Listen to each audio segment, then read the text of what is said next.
الحمد لله رب العالمين والصلاة والسلام على سيد المرسلين اما بعد فاعوذ بالله من الشیطان الرجیم بسم اللہ الرحمن الرحیم۔ ناظرین و سامعین، ایک بہت ہی پیارا واقعہ حضرت سیدنا امام عالی مقام امام حسین رضی اللہ تعالیٰ عنہ کی شہادت سے قبل اسی دن یعنی 10 محرم الحرام کو پیش آیا، توجہ کے ساتھ سننے کے قابل ہے۔ امام علی مقام، امام تشنا کام، امام عرش مقام حضرت سیدنا امام حسین رضی اللہ تعالیٰ عنہ عاشورہ یعنی 10 محرم الحرام کے دن بروز جمعۃ المبارک 61 سنہ ہجری کو یزیدیوں پر اتمام حجت قائم کرنے کے لیے جس وقت میدان کربلا میں خطبہ ارشاد فرما رہے تھے، یعنی حضرت امام علی مقام رضی اللہ تعالیٰ انہوں نے شہادت سے پہلے بھی یزیدیوں کو خبردار کیا کہ دیکھو میری نسل کا، میرے خاندان کا پاس رکھو، میں خاندان نبوت کا چشم و چراغ ہوں، تم دیکھو کس کے خون کے پیاسے ہو، جس کے نانا کا کلمہ پڑھتے ہو اسی کے خون کے پیاسے ہو۔ یہ حضرت سیدنا امام علی مقام امام حسین رضی اللہ تعالیٰ عنہ خطبہ ارشاد فرما رہے تھے۔ اس وقت آپ رضی اللہ تعالیٰ عنہ کے مظلوم قافلے کے خیموں کی حفاظت کے لیے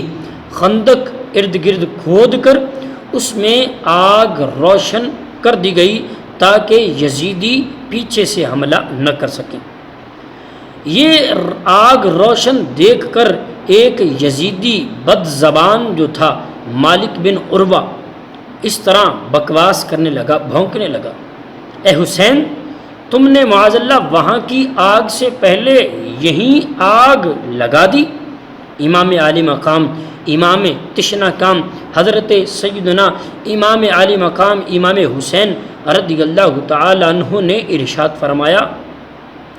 کذبت یا عدو اللہ، اے اللہ کے دشمن تو جھوٹا ہے، کیا تیرا یہ گمان ہے کہ معاذ اللہ عز و جل میں دوزخ میں جاؤں گا؟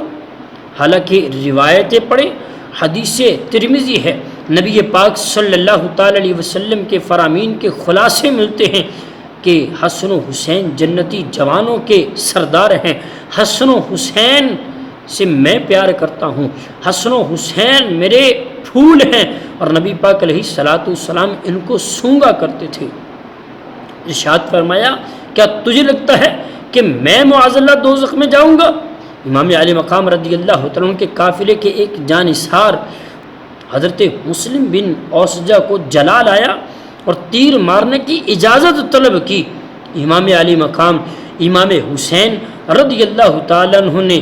یہ فرما کر اجازت دینے سے انکار کر دیا کہ ہماری طرف سے حملے کا آغاز نہیں ہوگا۔ پھر امام تشنا کام رضی اللہ تعالیٰ عنہ نے دست دعا بلند کر کے اللہ کی بارگاہ میں عرض کی، اے رب ذوالجلال، اس نابکار کو عذاب نار سے پہلے ہی اس دنیا ناپائیدار میں آگ کے عذاب میں مبتلا فرما۔ دعا فوراً قبول ہوئی اور اس کے گھوڑے کا پاؤں زمین کے ایک سوراخ پر پڑا جس سے گھوڑے کو جھٹکا لگا۔ بے ادب گستاخ یزیدی گھوڑے سے گرا، اس کا پاؤں گھوڑے کی رکاب میں الجھا، گھوڑا اسے گھسیٹتا ہوا دوزخ کی آگ سے پہلے ہی اس دنیا کی آگ یعنی جو خندق میں آگ جلائی گئی تھی خیموں کی حفاظت کے لیے، گھوڑا اس طرف بھاگا اور اسے وہاں جا کر ڈال دیا، اور بد نصیب یزیدی مالک بن عروہ اسی آگ میں جل کر بھسم ہو گیا۔ امام علی مقام امام حسین رضی اللہ تعالیٰ عنہ نے سجدہ شکر ادا کیا، اللہ تعالیٰ کی بارگاہ میں حمد باری تعالیٰ بجا لائے اور عرض کی، یا اللہ تیرا شکر ہے کہ تو نے آل رسول کے گستاخ کو سزا دی۔ اللہ اکبر، کتنا پیارا شعر امام حسن رضی اللہ تعالیٰ امام حسین رضی اللہ تعالیٰ کی بارگاہ میں کہ جو اہل بیت پاک کو ستاتا ہے، فرمایا اہل بیت پاک سے بے باکیاں گستاخیاں، لعنت اللہ علیکم دشمنان اہل بیت۔ یہ تو ایک تھا مالک بن عربہ جس کو دنیا ہی میں عبرتناک سزا بھگتنا پڑی۔ گستاخ اور بدلگام یزیدیوں کا ہاتھوں ہاتھ بھیانک انجام دیکھ کر بھی عبرت پکڑنے کے بجائے ایک اتفاقی امر سمجھتے ہوئے ایک بے باک یزیدی نے مزید بکا، بھونکنے لگا، آپ کو اللہ کے رسول سے کیا نسبت؟ حالانکہ نبی پاک علیہ الصلوۃ والسلام کے نواسے ہیں، حالانکہ نبی پاک صلی اللہ تعالی علیہ وسلم ان سے پیار کرتے تھے اور ارشاد فرماتے تھے یا اللہ میں حسین کو پیار کرتا ہوں، حسین سے محبت کرتا ہوں، تو بھی اس سے محبت فرما جو حسین سے محبت رکھے، جو حسین سے بغض رکھے، فرمایا اس نے مجھ سے بغض رکھا۔ یہ سن کر امام علی مقام امام حسین رضی اللہ تعالیٰ عنہ کے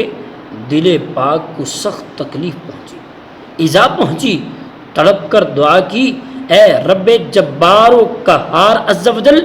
اس بد گفتار کو بھی اپنے عذاب میں گرفتار فرما۔ ناظرین و سامعین غور کیجیے گا، دعاؤں کا اثر ہاتھوں ہاتھ ظاہر ہو رہا ہے، تو کیا جن کی دعاؤں کا اثر یزیدیوں کے سامنے ہو رہا ہے، کیا وہ 3 دن کے پیاسے، 3 دن کی بھوک ہے، کیا اگر وہ دعا کرتے آسمان پانی نہ برساتا؟ کیا اگر وہ دعا کرتے تو رب تبارک و تعالیٰ ان کے لیے کھانے نہ بھیجتا؟ لیکن وہ صبر کا پہاڑ بن کر ڈٹے رہے اور اس آیت مبارکہ کے مصداق رہے، اللہ رب العالمین جو قرآن پاک میں ارشاد فرماتا ہے وَلَنَبْلُوَنَّكُمْ بِشَيْءٍ مِّنَ الْخَوْفِ وَالْجُوعِ وَنَقْصٍ مِّنَ الْأَمْوَالِ وَالْأَنفُسِ وَالثَّمَرَاتِ وَبَشِّرِ الصَّابِرِينَ۔ اللہ فرماتا ہے ہم تم کو آزمائیں گے، کچھ خوف دے کر، کچھ بھوک دے کر، کچھ پیاس دے کر، اور کچھ مالوں اولاد کی پھلوں کی کمی سے تمہیں آزمایا جائے گا۔ جو اس آزمائش پر پورا اترے گا اللہ رب العالمین اسے کیسے کیسے مقام و مرتبے عطا فرماتا ہے۔ غور کریں کہ یہ دعا فرمانا تھا کہ اس بکواسی کیوں ایک دم قضائے حاجت ہوئی، فوراً گھوڑے سے اتر کر ایک طرف قضائے حاجت کرنے کے لیے بھاگا۔ قریبی ایک بچھو نے ڈنک مارا، بچھو کا پتہ نہیں چلا کہاں سے آیا، ناگہاں ایک سیاہ بچھو نے اس پر جیسے ہی ڈنگ مارا، نجاست آلودہ تڑپتا پھرتا تھا، نہایت ہی ذلت کے ساتھ اپنے لشکریوں یعنی یزیدیوں کے سامنے اس بد زبان کی جان نکل گئی، مگر ان سنگ دلوں بے شرموں کو عبرت نہ ہوئی۔ اس واقعہ کو بھی ان لوگوں نے اتفاقی امر سمجھا۔ علی کے پیاسے خاتون قیامت کے جگر پارے، زمین سے آسمانوں تک دوم ہے ان کی سیادت کی۔ اللہ اکبر۔ امام علی مقام امام حسین رضی اللہ تعالیٰ عنہ کی دعاؤں کا اثر فوراً ہو رہا ہے۔ ناظرین و سامعین غور کریں، وہ امام پاک جنہوں نے صبر کا امتحان پاس کیا، جو ہر مقام پر ڈٹے رہے، اللہ رب العالمین کی بارگاہ میں سجدہ شکر بھی ادا کرتے رہے، اللہ رب العالمین کی عبادت بھی کرتے رہے، تلاوت قرآن بھی کرتے رہے۔ اب غور کریں کہ کیا ہم سیرت امام حسین رضی اللہ تعالیٰ عنہ پر بھی عمل کرتے ہیں؟ کیا ہم امام علی مقام امام حسین رضی اللہ تعالیٰ عنہ کے فرامین پر بھی عمل کرتے ہیں کہ امام حسین تو قرآن سے محبت کرنے والے تھے، امام حسین تو پنجگانہ نماز کی بلکہ تہجد کی بھی پابندی کرنے والے تھے، امام حسین رضی اللہ تعالیٰ عنہ سواری ہونے کے باوجود بھی 25 حج پیدل فرمائے۔ کیوں؟ اللہ رب العالمین کی رضا چاہیے تھی، ان کو رب کی رضا درکار تھی، وہ اپنے رب کو راضی کرنے کے در پہ تھے۔ آج کا مسلمان امام عالی مقام امام حسین کی محبت کا دم بھرنے والا غور کرے کہ کیا میں ان کی سیرت پر عمل کر رہا ہوں، کیا میں ان کے پیچھے چل رہا ہوں؟ ہمیں چاہیے کہ ہم امام عالی مقام امام حسین رضی اللہ عنہ کی سیرت سنتے ہیں تو پھر اس پر عمل کرنے کی بھی کوشش کریں، پنجگانہ نماز کی پابندی کریں، کثرت سے درود پاک نبی پاک علیہ السلام کی ذات والا پڑھنے کی نیت فرما لے۔ اللہ تبارک و تعالی ہمیں عمل کرنے کی توفیق عطا فرمائے، آمین بجاہ نبی الامین۔